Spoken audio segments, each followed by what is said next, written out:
महाकाल, ऐसे लोगों पे कभी भी शक्तियों की कृपा नहीं होती है। जो लोग अपने गुरु पे विश्वास नहीं करते हैं, गुरु के बताए हुए मार्ग नहीं चुनते हैं, तो ऐसे लोगों के ऊपर शक्तियों की कृपा कभी नहीं होती है। क्योंकि जो हम शक्तियाँ साधना करते हैं वो गुरु के बताए हुए मार्ग पे करते हैं, और गुरु ने जो सिद्ध कर रखा होता है वही शक्तियाँ शिष्य को सिखाता है। और जब हम गुरु के मार्ग का अनुसरण नहीं करेंगे, गुरु के बताए हुए मार्ग का चयन नहीं करेंगे, तो क्या हम शक्तियों की कृपा प्राप्त कर सकते हैं? कभी भी नहीं प्राप्त कर सकते हैं। इसलिए शक्तियों का प्राप्त करना हो तो सबसे पहले गुरु पे भरोसा करो, फिर गुरु द्वारा दिए गए मंत्रों का जाप करो। पूर्ण श्रद्धा और विश्वास के साथ, जब पूर्ण श्रद्धा और विश्वास के साथ जपोगे तब उस शक्तियों की कृपा होगी। क्योंकि जब पूरे श्रद्धा विश्वास के साथ जपोगे तो गुरु भी उन सिद्ध की हुई शक्तियों से प्रार्थना करेगा कि हे माता, इन पे अपनी कृपा दृष्टि बनाए और इन्हें साधना में सफलता करे।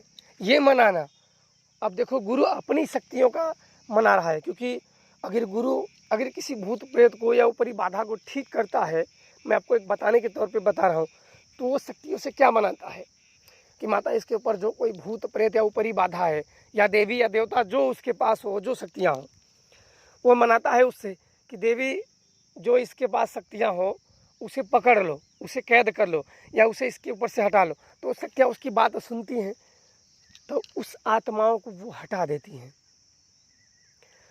तो जब गुरु की बात सुन के वो शक्तियाँ आत्माओं को हटा देती हैं, तब अगर गुरु बोलेगा कि हे माता या हे शक्ति या हे देवता, मेरे शिष्य को कृपा प्रदान करो और सिद्धियाँ प्रदान करो, तब आपके ऊपर होगा कि नहीं होगा? अब आप लोग सोचिए, तब होगा। और यही कि जब गुरु पे भरोसा रहेगा तभी गुरु आपके ऊपर बोलेगा, और जब गुरु के ऊपर भरोसा ही नहीं है तब गुरु कभी भी नहीं बोलेगा कि हे देवी या हे देवता या ये शक्ति या वो शक्ति, इनके ऊपर कृपा प्रदान करो, कभी भी नहीं बोलेगा। तो इसलिए शक्तियों पे भरोसा बहुत ज़रूरी है, और उससे पहले गुरु पे भरोसा होना बहुत ज़रूरी है। क्योंकि जब तक गुरु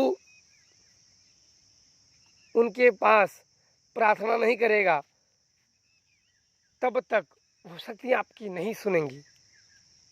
क्योंकि वो शक्तियाँ आपके गुरु ने सिद्ध किया हुआ है, आपने नहीं सिद्ध किया हुआ है। तो इसलिए बात किसकी मानेंगी? गुरु की मानेंगी।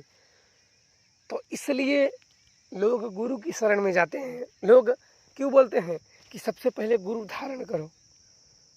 क्योंकि बिना गुरु द्वारा शक्तियाँ नहीं सिद्ध होती हैं। बिना गुरु द्वारा अगर शक्तियाँ सिद्ध करने भी जाओ, अगर जगा भी लिए, तो 100 आदमी में एक आदमी सफल हो गया, बाकी 99 तो दुखों का पहाड़ तोड़ लेते हैं। वो भूत प्रेत दुष्ट आत्माओं को जगा लेते हैं, तब अपने विनाश का और अपने दुख का वो कारण स्वयं होते हैं। और गुरु होता है तो उन शक्तियों को रोकता है, उन शक्तियों को दिशा देता है, उन शक्तियों को सही राह दिखाता है, ताकि शिष्य और वो शक्तियाँ दोनों ना भटके और उसके शिष्य का कभी अहित ना हो। इसलिए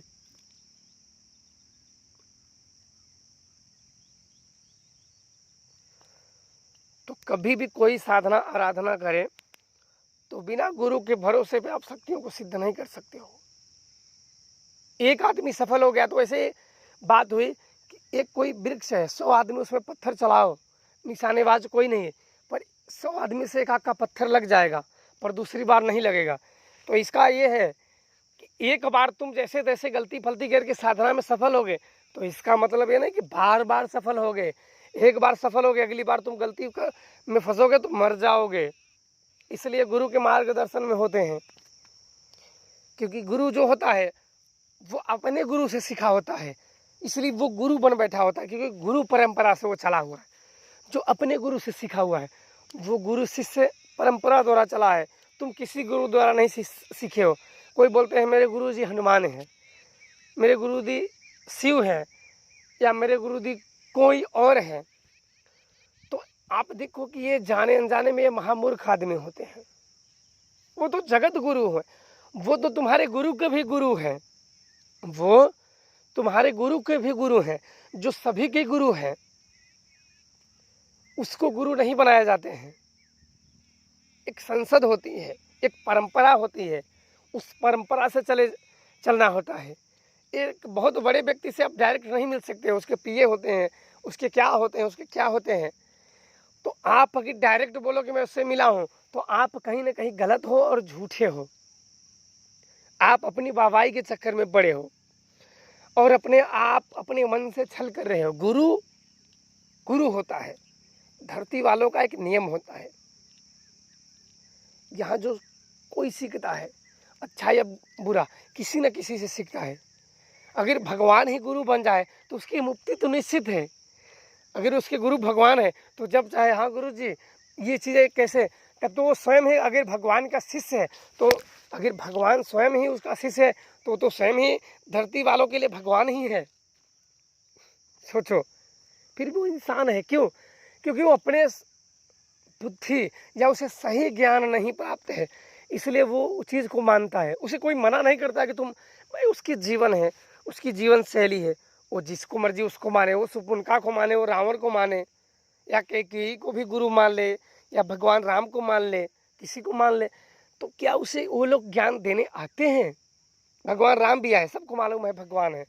भगवान श्री कृष्ण भी आए, भगवान राम के गुरु वशिष्ठ हैं, गुरु वशिष्ठ हैं।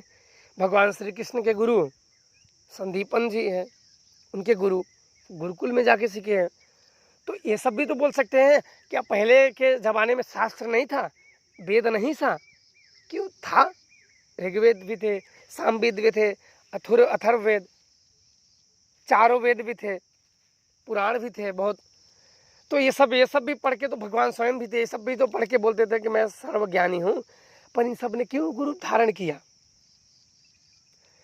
क्योंकि विद्या जो जैसे चलती है वैसे ही चलती है।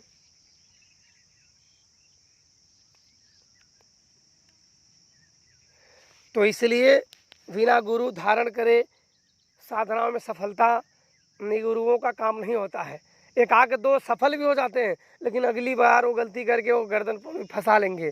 वही मैंने उदाहरण दिया कि 100 लोग पत्थर मारे थे, एक का निशाना लग जाता है, फिर जिसका निशाना लगा दूसरी बार वही पत्थर मारने के बोलो तो निशाना नहीं लगेगा। तो एक बार सफल हो गया तो इसका मतलब दूसरी बार भी वो सफल हो गया, ये मतलब नहीं है। दूसरी बार में ना अपनी गर्दन दे मारेगा। तो इसलिए कोई भी काम करे सोच समझ के करे और खुश रहिए। जय श्री महाकाल।